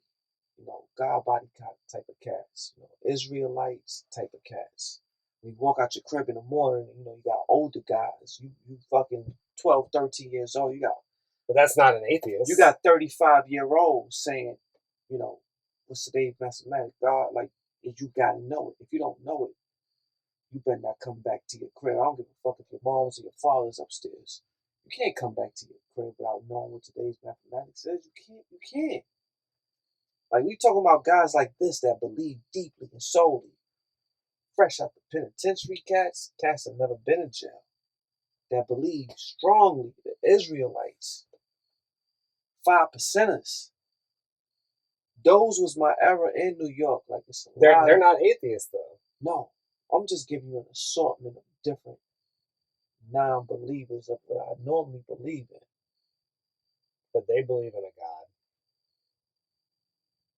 Well, what do you consider a God? I mean, the 5%ers, that's a Muslim. No. I guess that's the Nation of Islam, right? Nah. Well, let's start with the God podcast. I believe that God is in you. You don't believe that? God made us in the image of himself, right? When you pray to God, you pray to God, right? They believe that God is in them, and they have to tap into themselves to get that. I might be representing this in the wrong way, and I apologize. And if anybody is God body or 5% out there and they have an opinion to make about this, leave that joint in the comments and we will address that right there accordingly because I've been far removed from it for a little while now. I mean, we talking about almost 15 years away from being under that pressure. But leave a comment and say what you got to say about it and I'll address it. G will too. He gonna let me know. But this is gonna be episode all in itself because I can't wait to talk about this kind of shit right here because it's a lot of this shit right here that bothered me as a young kid. All the way is growing into a teenager and into a man. And I've been waiting to speak about this shit right here, and this might be the perfect place and time to do this kind of shit right here. Well, let's hear it. We can go further into it next time, but I want to hear a little bit about it right now. Yeah? This deserves its own time. It deserves its own time and placement, like it got to. But first of all, I need to show up sober when I speak about this right here, just out of respect. And once we finish with that, I'll start drinking. But I got to get this out of the way first. My understanding. And I'll do a little bit more research and, contact some of my people that's still involved with all of that. And I'm gonna drop the jewels on it. I'm gonna drop the game on it right there. I'm gonna let it be known what it is and how it worked. Not how it worked, but how I first learned about it. How how I dealt with this shit. Well, let me just ask this: do you believe that we are made in the image of God? Yo, right now. And what does that even mean, made to be? Right now, within the last year, I'm in the strangest place I've ever been, as far as my faith. I'm in the strangest place ever. I'm taking it all in, pause. Taking it all in, guys, and just trying to make sense of everything. Trying to stick shit together and mix it in and make it work for me and all that. I mean, I'm going through all of that right now. So I gotta figure it out my own way before I can tell you the right way, my way, and what I'm trying to be like. And I feel like that shit deserves its own episode, hands down, for sure. Nasty. Alright, I'm with that, but I still want to hear a little bit about it right now. Like, do you... Of course you want to hear about it right now. Of course. Who the fuck wouldn't want to hear about that right there, cuz? Like, that's the high power, cuz. Like, that's the between belief and man, son. Like, who don't want to know about that? But I want to know about everybody's situation like that. Man has the ability to believe, so doesn't that make us godly, at least? I'm stuck between that, and man also has the ability to make their own choices. When choices come, you get to choose what you want to believe in. So I'm kind of always stuck in between that right there, and I don't want to give a half-ass description of how I see it or feel about it without really, really thinking about what I'm going to say when it comes to this kind of shit right here, because I just can't throw it out. This ain't let me just say some things I believe. This ain't just like talk. Hold on 1 second, pause 1 second, cuz this ain't part of me. I don't mean to talk over you, Jay. Yeah, you're good. This ain't just about talking about the past. I gotta be responsible when I talk about this right here. I agree. I just can't throw it out there how I see it, how I feel about it, and be all lackadaisical about it. Let me explain how I see it, and you tell me what you agree with and what you don't agree with, and what you don't know. What? God. Okay. I think the real name for God is love. I felt like that in my earlier days. I always felt like love was the key to all of it. But if everybody don't have love, and love is a choice, how could you base it on everything?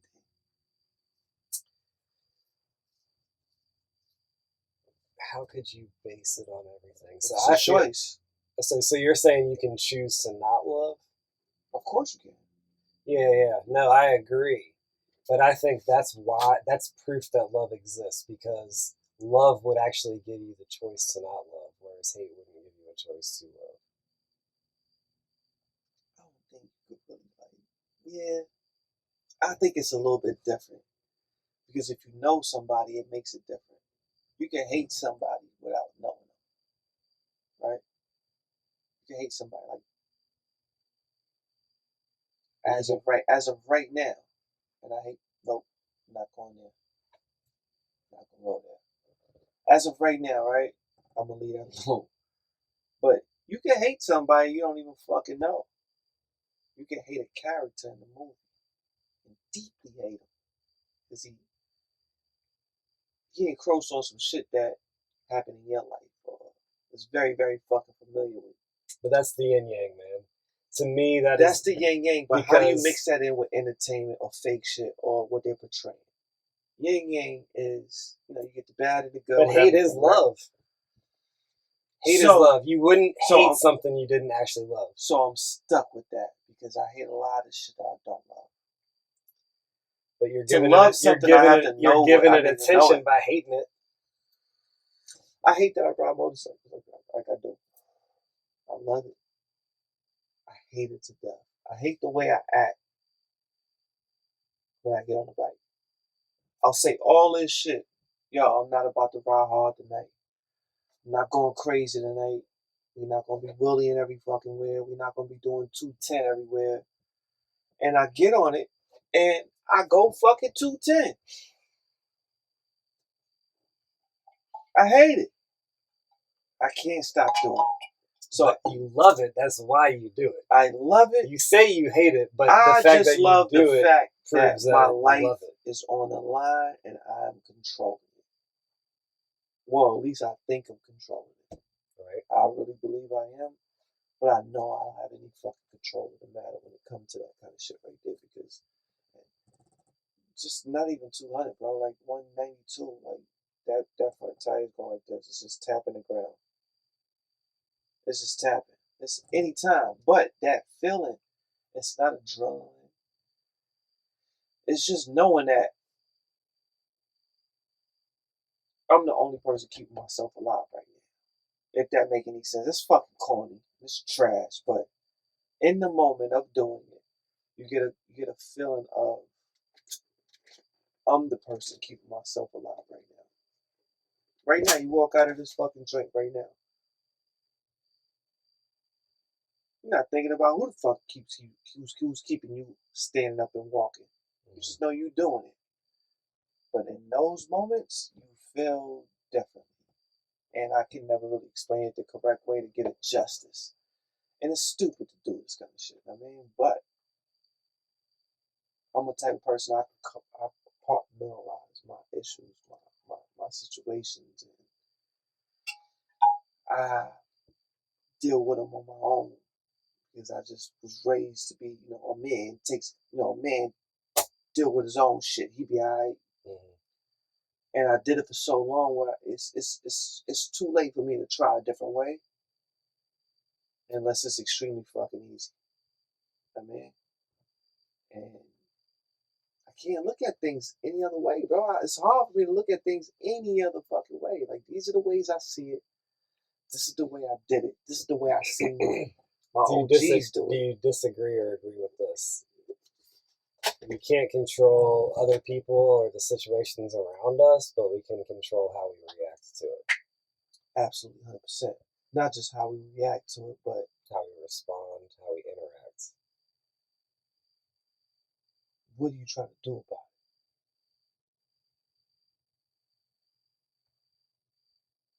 What are you doing about it? You letting it just ride, and you just giving it a response to get it out of your presence, out of your guilt, out of your energy that you're going to need to use to help this person? Or you're going to actually do something about it? It's always about how you look at it. It's always about how you look at it. And it's always multiple. I used to think it was like 2 ways. Then I thought it was 3 ways you could look at it. Then I thought it was multiple dimensions you could look at it. Then I thought I was getting carried the fuck away. And it just come down to, what are you going to do about it? Are you going to step up in this moment right here, spend your time, your energy, your resources to dig into the situation that he just gave you a few words about? Or you going to hit him with some bullshit, get him the fuck out of here, and move the fuck on and do what the fuck you got to do on for the rest of the day? What are you going to do? What's the reason behind it? Why are you going to help him? Why are you not going to help him? Why are you going to move on with your day? Is it because you got something you got to do? Or you just don't feel like dealing with this bullshit because it ain't got nothing to do with you and you don't know what's going on? What you going to do? I'm looking at what the actions are, what you did about it. And if you did something about it, why you did something about it? Why? These are the things, these are the questions right here. And these questions right here are not even really questions, dog. It's all about character, man. What you want to do. And those goes on, that shit takes it to further questions like, why'd you help this motherfucker? When it came down to it, why'd you help him? You had to go to work. You didn't have nothing to do today. You could have went shopping. You got a pocket full of money. We could take it to all spectrums of the shit. Why'd you fuck with this guy? Why'd you stop your day and help him? Those are the questions we need to know. Why that person did that. And what kind of person is this that does shit like this? What kind of person does shit like this? This person has a job. This person has a family. This person has shit to do. We got to dig into all of that right there. But always look at this thing from multiple standpoints. The more standpoints, the better. You get a better synopsis of either the person, the situation. You could just figure shit out. But you gotta ask the right questions, bro. Got to. That's the third agreement. Don't make any assumptions. Never. Because if you ask the right questions, you can get the answers you're looking for. Exactly. You have to have the courage to ask the question, though. Exactly. Yeah. Exactly. And that's just what it is, man. I can't wait to do more of these right here, dog. Because we got a lot of shit we could dig into. We ain't even getting in that. We ain't even really getting into shit. Like what? Shit, bro. Like that $15.99 for this channel right here. Talk about this shit right here. That kind of shit right there. We ain't even getting into that, guys. We just talk about surface level shit. Introducing ourselves. Well, you already know this motherfucker, but you getting to know me now. This is his podcast, and you got a real outsider, non-biased opinion that feels the way he feels about the shit that he fucking feels about. This right here is perfect. Extremely sensible person. Extremely don't give a fuck about a lot of shit person. This is perfect right here, my man. And I can't even wait till the next one, bro. I really can't wait. I feel like we should just clip this one and start the next one right the fuck now. We can. I feel like that right now because I can't wait to tell you about some shit we ain't never talked about. Like what? That's that $15.99. We ain't gonna make out play fucking $15.99. We just talking shit, but like it's about to get like that though. Know what I mean? Anyway. This is G. This is fucking podcast. It don't matter who the fuck I am. I'm gonna be here next time. And you know, it's just two homies kicking it, man. It ain't nothing more than that. Two homies kicking it with crazy different backgrounds, crazy different fucking sciences. Yeah. And we trying to figure shit out. And we trying to make rule of this shit and tell y'all about it too. I mean, so let's see what happens with this right here. Yerp. I appreciate you. Peace, 100. Been too long. Been asking you to do this for. Hey yo, when I came here, hold up, before y'all go to the next fucking video, right? Before I came here, right? This motherfucker approached me in the yard with his fucking shoes and socks on, barefooted in grass. Never seen that before. It's the wildest cowboy shit I ever seen in my life. He didn't care what he was stepping on. He was just walking, looking at me like, yeah, let's go.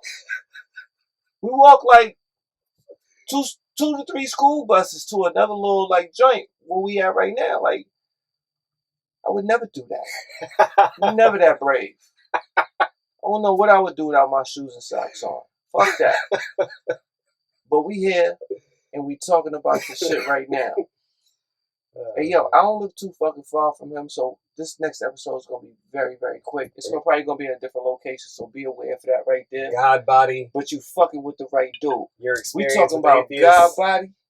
We talking about 20 family members from the gutter that went from praising God, saying their prayers every night, telling me to stop. Can't wait to tell y'all about that right there. So what do they believe in now? Yo. Next episode. All right. But we're going to give y'all a plethora of shit. This next episode going to probably be 3 hours. So be prepared. This ain't for you to watch that fucking work. This for you to come home, take a shower, order your food or cook your food, roll your blunt, have everything fucking ready, take your shower, sit down on the couch or lay in your bed. Walk your dog first, matter of fact. You heard? Walk your fucking dog. Get that shit out of the way. And listen to this one right here.